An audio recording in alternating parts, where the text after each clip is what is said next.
Welcome Trinidad and Tobago to our News 4 report, a product of the Government Information Services Limited and the Ministry of Communications. I'm Nicola Barito. Let's take a look at the headlines.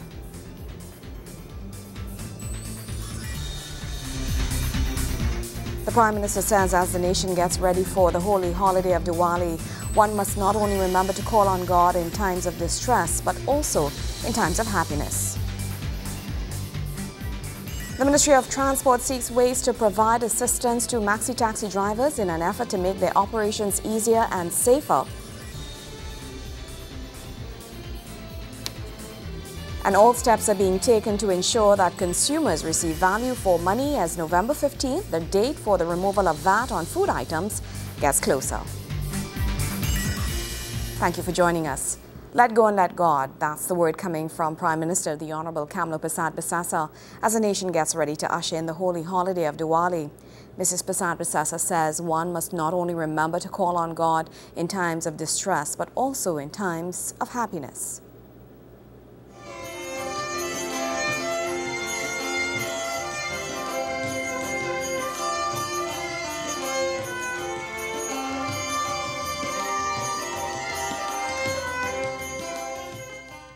Speaking at the Diwali celebration at the Diplomatic Centre, Prime Minister Kamla Bissessar says, despite our different religious backgrounds, we remain united as a people here in Trinidad and Tobago. She adds that we can proudly boast of the fact that enshrined in our Republican Constitution is the most important democratic right, the right to freedom of worship. Religion plays a very, very important part in holding us together, but only when we can appreciate and understand the other values and the other groupings in our society. It is that unity in diversity, in my respectful view, which defines our character as a nation, and it is that which will propel us working very hard and working hand in hand to a future filled with hope and prosperity for all. She says because of our traditions and mutual respect for each other's belief, Trinidadians and Tobagonians can dwell together in harmony. Wherever we've come as a nation, it is that unity in diversity that really makes us shine and be proud. Now, the lesson we are reminded of every Diwali is that it embodies the principle of good over evil through devotion to the divine. The PM sought to make a comparison of this unity and love for God as she began to share a story about a woman called Drupadi. This, like the story of Lord Ram, she says, demonstrates that good will always conquer evil. A few days after her ordeal, Drupadi met Lord Krishna, and in anger she rebuked the Lord for not coming to her aid when first she cried out for help. Lord Krishna replied by telling her that when she first called out to him, she also kept her hands firmly gripped to the sari. Her ego was not ready to fully submit herself to the divine power of God. Ms. Bissessar says we must put God first and to trust in His divine power always. In other words, let go and let God. We can learn many lessons from this story. In addition to total submission to God, we must not only remember God in times of distress, but also in times of joy and happiness. Therefore today, as we come together to celebrate, I thank God first for the many blessings He has bestowed upon our great nation of Trinidad and Tobago and upon my government and the people of Trinidad and Tobago. In his contribution, Indian High Commission, His Excellency Sri Malay Mishra says, Diwali has a significance for all times to come, not only in India or among Hindus. He adds, it is the most secular festival celebrated universally, because victory of light over darkness is commemorated. Light is celebrated by all religions in the world. There is no single religion in the world which does not celebrate light. And therefore, behind the symbolism, the light which burns within us, bright, is to be invoked with the blessings of Mother Lakshmi on this day. The celebration also featured entertainment at its best. 12-year-old singing sensation Avinash Maraj, a student from the Naparima College, awed and amazed the audience with his song.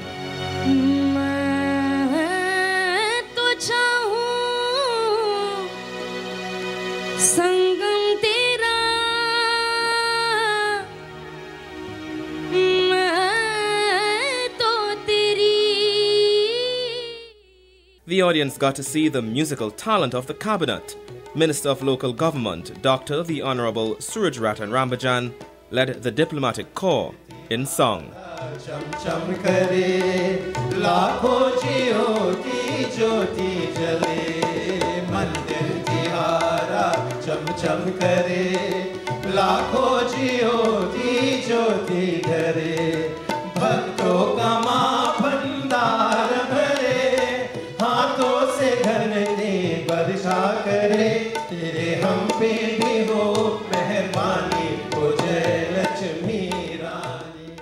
Joseph Lopez, News 4. In other news, Transport Minister the Honorable Chandra Sharma says his ministry is looking into ways in which it can provide assistance to maxi-taxi drivers in an effort to make their operations easier and safer. He was speaking at a meeting held with several maxi-taxi operators, where he was invited for a briefing on their concerns as well as the ministry's proposals. Maxi-taxi drivers provide an important service to the nation each and every day. And recognizing their valued contribution to society is Transport Minister Chandra Sharma, who says mechanisms are being put in place to ensure their safety as well as their passengers at all times. He says initiatives providing defensive driving training for maxi-taxi operators have commenced. It's the state's responsibility to assist in making sure that providers, whether private or public, of essential services. So the bus driver who drives a public transport service bus obtains similar. The truck driver who works for a state agency obtains similar. A maxi-taxi driver. And as I made the point, assuming I'm correct, that 250,000 people come by maxis into Port-of-Spain. If 0.25% get ill, they're in the hands of a maxi-taxi operator. And he or she must be prepared and prepared in the sense of trained to lend assistance. The minister was speaking during a meeting convened by the operators to air their needs and concerns. Chairman of the Route 1 Maxi Taxi Association, Ian Taylor, says the initiative is a most welcome one. The Red Band, they took the initiative and they started sending their drivers and they extended to the rest of the different routes. I myself participated in the tour guide. That is something that we did. And they will do the tour guides, they will do the first aid courses, and the defensive course is a must to drive on the bus route. You must have a defensive course driving past to be on the bus route. And as Minister came along, he endorsed it and he's willing to welcome it. And we appreciate that. Minister Sharma says addressing their concerns remain vital to not only the travelling public, but for the nation's welfare. These are very simple things that are required. It is one that requires us working closely.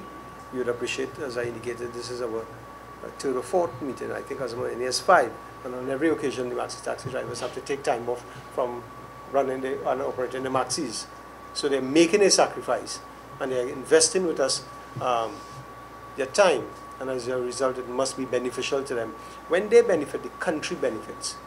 So they're not asking for anything that I think is outside of the norm. They're asking for things that will better our traveling public and by extension our workers. Plans are said to be on the cards to make maxi-taxi operations more eco-friendly through the introduction of CNG kits to drivers.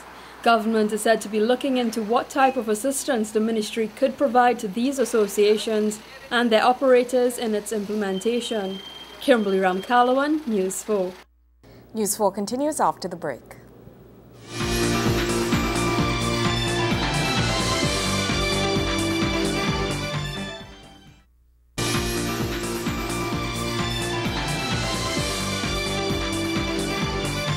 Back.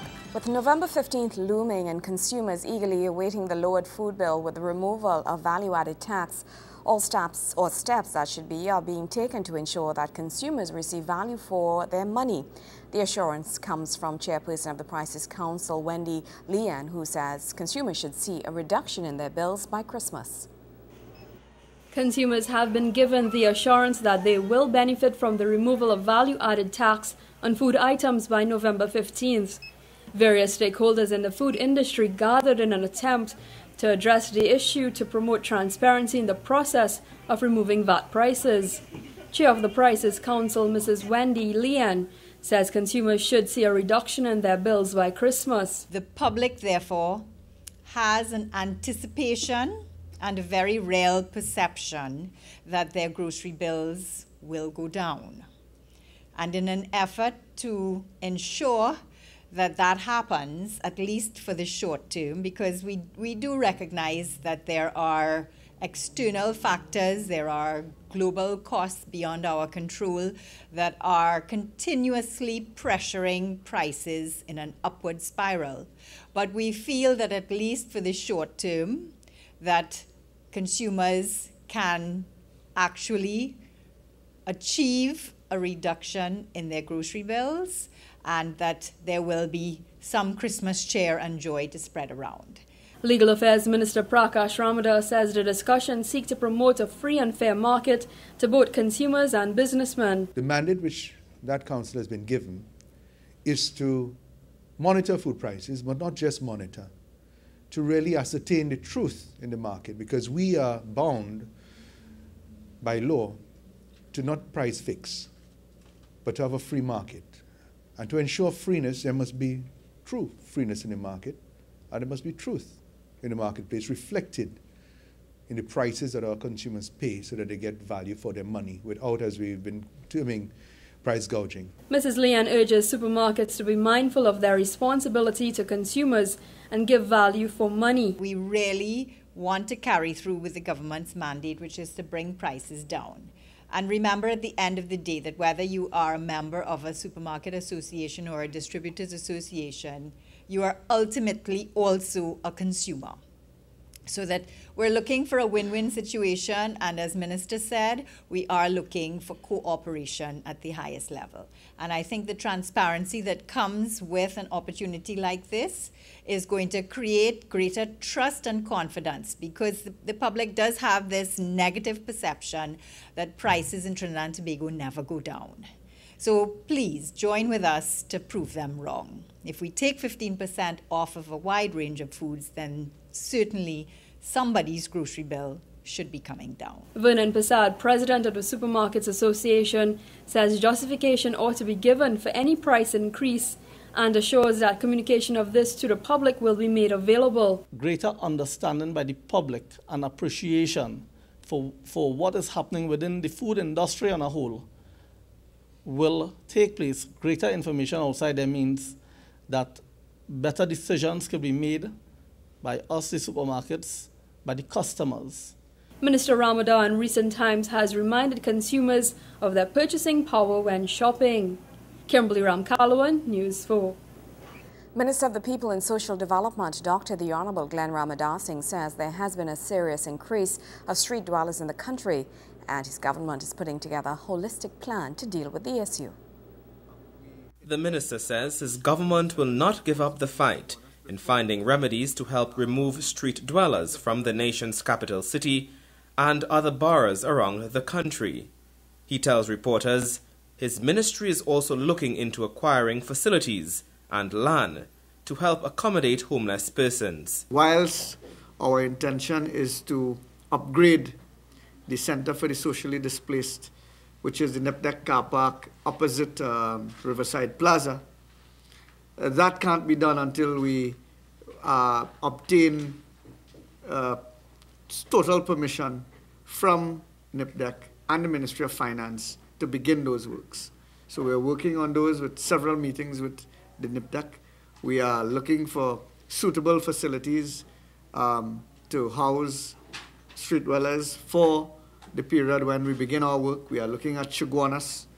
We are having 2 final stakeholder sessions that will be a final call to action for the business and corporate community, religious community, and all those who are interested in this effort. He adds that the campaign for this initiative is keeping Trinidad and Tobago a clean, safe and happy environment for the Christmas season, with the street dwellers in mind. So this program is built on the street dwellers being a partner in the process, recognizing that for the Yuletide season, that they would be much better off in a facility where there's fellowship, where they can break bread together as a community, rather than eking out an existence on the streets of Port of Spain. Minister Ramada Singh says statistics reveal that there are approximately 1,418 street dwellers. Also, other statistics show that at least 517 that can be accounted for at nights. This tells us that many of them find subhuman conditions or terrain to inhabit during the night. They are not actually on the streets. Right now we are doing a profiling of the distribution and the geographic distribution, and also a sociological profile of each of the street dwellers. And this is what we call a leavistry. It is in fact a registry, but we don't want to call it that, a registry of street dwellers, because we don't want them to stay there. They are in fact targeted to leave. So we are calling it a leavistry, where we are studying the profiles of Port of Spain. He says Port of Spain has been divided into 5 different zones, and research is being done to determine the percentage of existing street dwellers and where they are located in Port of Spain. He also reveals other measures and initiatives forthcoming that will help curb this issue. We are working on a clinic, a substance abuse clinic. We are working on a psychiatric clinic to be set up. These things, the arrangements are being made with the landlords as we speak, and with the ministry's administrative team, so that we can help those who need help. We are increasing our capacity at the Piparo Empowerment Center. We are also seeking to acquire vehicles that will allow us increase mobility, and we intend to utilize the NGO's vision and a mission, transform life ministries in a very, very large way. Joseph Lopez, News 4. Sport is up right after the break.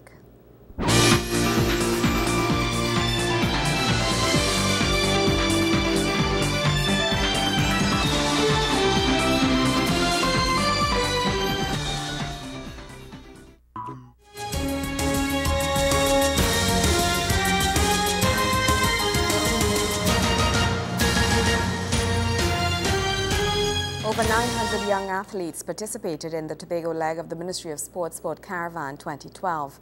Wayne Cunningham has more on the 3-day initiative aimed at promoting national excellence in sport. The Dwight York Stadium in Bacalet, Tobago was abuzz with activity as the Ministry of Sports Caravan 2012 opened in the Sister Isle. Day 2 of the caravan brought approximately 900 aspiring young athletes to benefit from a program that could make them either the nation's next Dwight York, Kellyanne Batiste, Lalonde Gordon, Rene Kwao, Claude Noel, or Kishon Walcott. And TNT's latest Olympic gold medalist was pleased with the turnout. Well, the program is great. Come seeing that all these kids came out. I wasn't expecting this much. I didn't know Tobago had so many kids. But it's great knowing that what we're doing here all for the children. Assistant Director of Sport, Ms. Ruth Marchand, outlined the plans for the program. Every year we could add more sports. We even had the boxing coaches here, and we got a good turnout. We had over 40 youths. They were able to benefit from the Cuban coaches, not only the athletes but also coaches. Yesterday we had a coaching seminar, open seminar, where they discussed challenges and they exchange best practices. So the Cubans were able to tell them and teach them certain things, and the Cubans learn from them in terms of the culture of Tobago with respect to sport. This football coach did not hesitate to praise the initiative while offering some advice. It's good to see that the ministry has taken up this mantle to do something and have us give back to the kids, because it's something that's lacking. A lot of senior footballers who would have passed through the realm has not come back to give back to these, and these are the future. So we have to do something to mold them and keep them on the right track. The president of the Tobago Football Association urged that systems be put in place to sustain the program. Times has changed, and with the changing of times, strategies have to change. The way we look at things have to change. We can no longer look at this as a pastime where we just come and pick up and just do something. Back in my time, yes, we used to do that, and it worked. But we have to take it further, all right? We have to see this as a business. We have to approach it as a business. And coaches have to start doing their coaching badges and getting their qualifications and stuff in order to understand how they're dealing with the charges. Because let's face it, the mental people now are different, and we can no longer use the strategy of chalk and board. Yeah. You understand? We have to use different strategies in order to reach them. Sometimes people say, okay, they're rude, they this, but it's not about being rude. It's about us changing our approach to connect with them. According to the ministry officials, the Tobago Football Board has nothing to fear. Wayne Cunningham, News 4 Sports. News 4 continues. Stay with us.